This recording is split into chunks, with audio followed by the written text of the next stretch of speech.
বিসমিল্লাহির রহমানির রহিম। আসসালামু আলাইকুম। সবাই কেমন আছেন বন্ধুরা? আশা করি সবাই ভালো আছেন। আমিও আলহামদুলিল্লাহ ভালো আছি। আজকে আপনাদের সাথে শেয়ার করতে চলে এসেছি শীতে গরম গরম চিংড়ি মটর পোলাও। আর সেটাই আমি আপনাদের সাথে একদম ঘরোয়া মশলাতে শেয়ার করব। তো চলেন বন্ধুরা, চিংড়ি মাছগুলো কেটে ধুয়ে পরিষ্কার করে নিই। আমি মাছগুলো মাথা থেকে আলাদা করে নেব আর মাছটা আলাদা করে নেব। আমি মাছটা মাথা কেটে আলাদা করে নিয়েছি আর মাছটা ছিলে পরিষ্কার করে নিয়েছি। তার সাথে নিয়েছি টমেটো একটা, দুটো কাঁচামরিচ আর হচ্ছে এখানে 6 থেকে 7টার মতো পেঁয়াজ আমি কেটে নিয়েছি।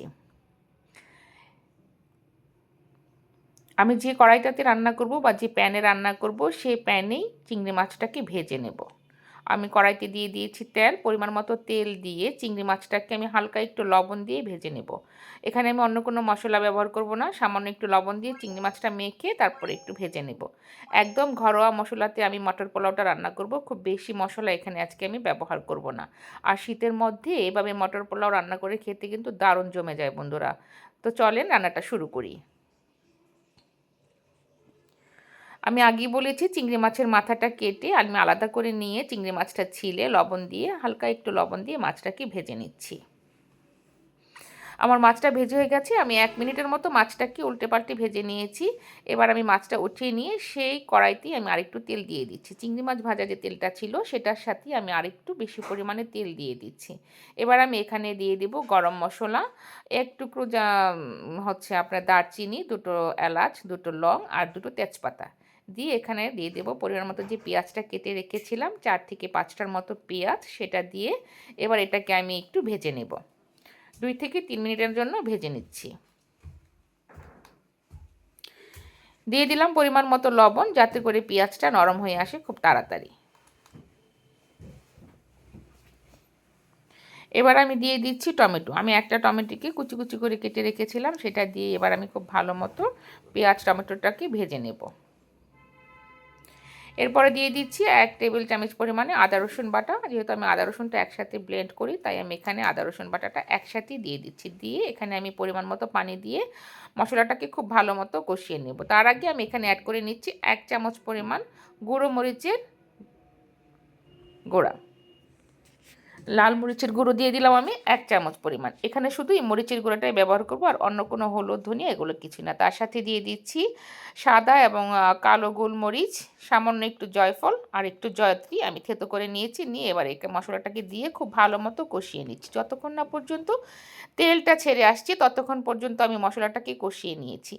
এবার আমি এখানে দিয়ে দিচ্ছি ভেজে রাখা সেই যে চিংড়ি মাছগুলো, সেটা দিয়ে আমি 1 মিনিটের মতো এটাকে একটু রান্না করে চিংড়ি মাছগুলো উঠিয়ে আলাদাভাবে রেখে দেব।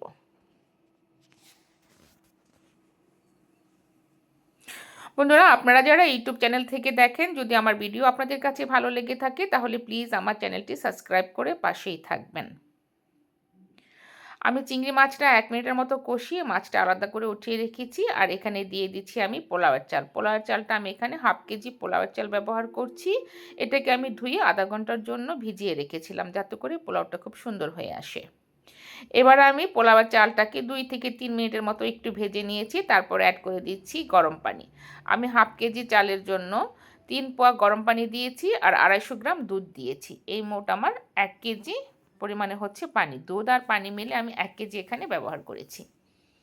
এবার আমি এটাকে ঢাকনা দিয়ে ঢেকে রান্না করব যতক্ষণ না পর্যন্ত একটু চালটা সিদ্ধ হয়ে আসে। আমার চালটা অলরেডি সিদ্ধ হয়ে এসেছে। এবার আমি এখানে দিয়ে দিচ্ছি সেই যে আগে থেকে উঠিয়ে রাখা চিংড়ি মাছগুলো। তারপরে এখানে আমি একে একে অ্যাড করে দেব মটরশুঁটি, কিশমিশ, কাঁচামরিচ দিয়ে এটাকে আমি 1 থেকে 1.5 মিনিটের মতো একটু ঢাকনা দিয়ে ঢেকে তারপরে এখানে একে একে অ্যাড করে দেব হচ্ছে পেঁয়াজ বেরেস্তা এবং ঘি।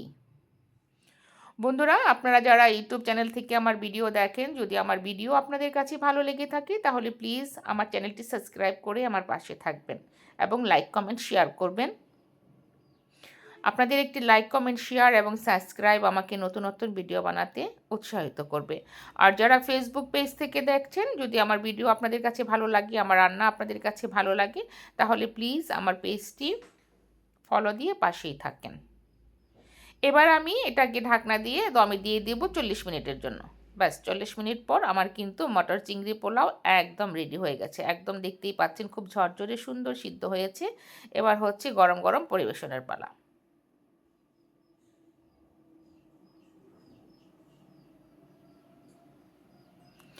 এটার সাথে কিন্তু আর কোনো কিছুর প্রয়োজন হয় না। এটা এমনি খেতেই কিন্তু দারুণ লাগে। শীতের দুপুরবেলা বা রাতের বেলা আপনি খেতে পারেন, দারুণ কিন্তু লাগে মটর চিংড়ি দিয়ে পোলাওটা। তার সাথে একটু লেবু হলে আরও খেতে দারুণ হয়। আমি আজকে লেবু খাচ্ছি না, শুধুই খাচ্ছি এটা।